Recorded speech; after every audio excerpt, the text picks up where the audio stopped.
The Karakum Desert looks like a barren wasteland.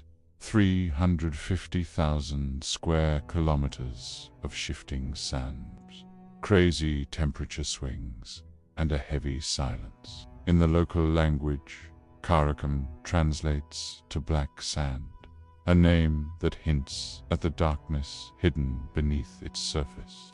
It is here, in the heart of Turkmenistan, that one of the most terrifying industrial accidents in human history occurred. But to understand the door to hell, we must first understand the era that birthed it. It was 1971. The Soviet Union was in the midst of a frantic race for energy dominance. The Kremlin wanted gas, and they wanted it fast. A team of Soviet geologists, equipped with the best drilling technology the USSR could offer, arrived in this desolate landscape. They weren't looking for mysteries. They were looking for fuel to power a superpower. They scouted the area near the small village of Darvaza and identified what they believed to be a massive, stable underground natural gas field. They set up their massive drilling rig, a towering structure of steel and iron, and began to penetrate the Earth's crust. For days, the operation seemed routine, but the geologists failed to realize they weren't drilling into solid rock. They were drilling into a thin crust, sitting atop a colossal, hollow cavern. Suddenly, the ground didn't just crack, it vanished. The entire drilling rig, along with the geologists' camps and equipment, was swallowed whole into a 70-meter-wide abyss. It was as if the Earth had suddenly decided to take back what was being stolen from it. Amazingly, no lives were lost in the initial collapse, but a much more invisible threat emerged: methane. The crater began venting massive amounts of toxic gas. In a desperate move to prevent a local environmental catastrophe and save the nearby village of Darvaza, the engineers made a fateful decision. They decided to flare the gas.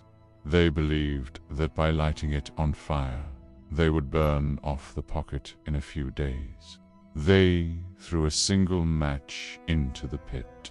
That match ignited a fire that has not gone out for 54 years. Imagine the shock of those engineers as the days turned into weeks, the weeks into months, and the years into decades.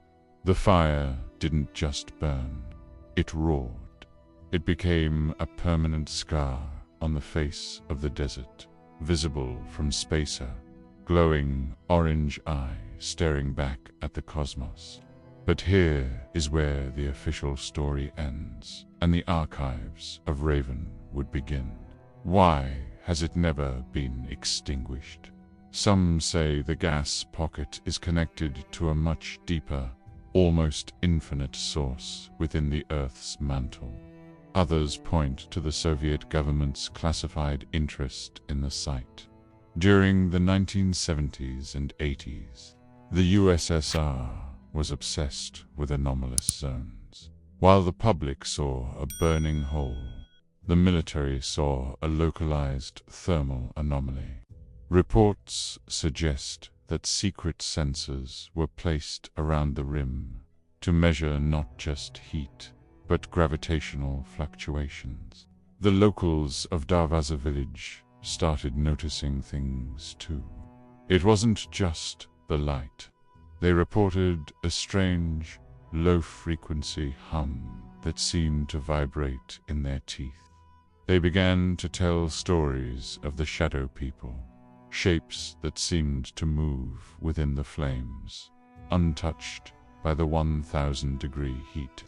They called the place the door to hell, not because of the fire, but because of what they felt was staring back at them from the darkness beyond the glow.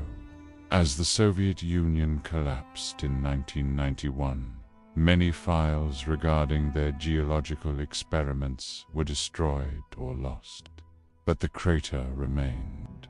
It stood as a monument to human arrogance, a reminder that we can puncture the earth, but we cannot always heal the wound we create.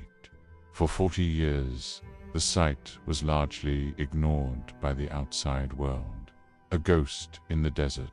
But then, a new kind of explorer arrived, and the mysteries only deepened. We must consider the geological composition of the Karakum. The layers of salt and sediment suggest that millions of years ago, this was the floor of a vast ancient ocean. When the ground collapsed in 1971, it didn't just open a gas pocket. It punctured a tomb of ancient organic matter. Some researchers suggest that the chemical reaction happening down there is producing more than just methane. There are reports of strange light phenomena, of blue light seen dancing near the edges of the flames during the new moon. Are these just burning gases? Or is the high-energy environment of the crater creating a localized rip in the electromagnetic field? The Soviets were known for their interest in psychic warfare and anomalous zones. Is it possible they didn't want to put the fire out because they were using it as a massive natural laboratory to study the effects of extreme heat and radiation on the surrounding reality? For 40 years, no one dared to go inside, until 2013. Explorer George Kourounis became the first person to descend into the fire. He wore a heat-reflective suit and carried a specialized breathing apparatus. As he descended into the orange glow, the temperature reached 1,000 degrees Celsius. He described it as a coliseum of fire. But what he found at the bottom was even more shocking than the flames themselves. In the middle of this burning hell, where no life should exist, they found bacteria, extremophile bacteria that were unjust surviving. They were thriving in an environment that mimics the surface of alien planets. This changes everything. If life can thrive in the door to hell, what else is living deep beneath the surface, feeding on the heat and the gas? Are we walking on top of a biosphere that we don't understand? A world that the Darvaza Crater accidentally gave us a peek into. As we look deeper into the history of the region, we find that the Darvaza Crater is not the only hole in the desert. There are two others nearby, one filled with water and another with bubbling mud, but neither ignited like the main crater. This suggests that the door to hell is unique in its connection to a deeper thermal vein. Some theorists suggest that the fire is being sustained by a process called subterranean plasma discharge, a theory that would explain the strange electronic failures reported by travelers who get too close. Your camera might flicker, your GPS might lose its lock, and your compass might spin aimlessly. Is this just the heat, or is there a magnetic vortex tied to the burning core? In early 2022, the president of Turkmenistan ordered experts to find a way to extinguish the flames once and for all. He cited environmental damage and the loss of valuable natural resources. But can you really put out a fire that has been fed by the Earth's core for 50 years? Every attempt to study the extinguishing process has met with setbacks. The crater has become a singular reminder that despite our technology, there are forces in nature that, once unleashed, cannot be controlled. The silence of the Karakum is no longer just the absence of sound. It is a heavy, waiting presence. When the sun goes down and the desert air turns cold, the heat from the crater creates a massive thermal updraft.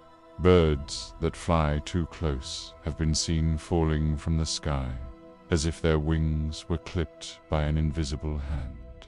Is it just the lack of oxygen, or is there something more predatory about the way the crater consumes? As we conclude this archive, we must ask, are we looking at a tragedy of engineering, or a portal that we aren't meant to close? The fire continues to roar. The desert continues to hide its secrets. And as long as that crater burns, the legend of the door to hell will grow. What do you believe? Is it time to shut the door, or should we keep it open to see what else might emerge from the flames? If you enjoyed this deep dive into the archives, make sure to subscribe and turn on notifications. The world is full of shadows, and here at Ravenwood, we aren't afraid to step into them. I'm your host, Andrew, and this was The File on Darvaza. Until next time, stay curious and stay watchful.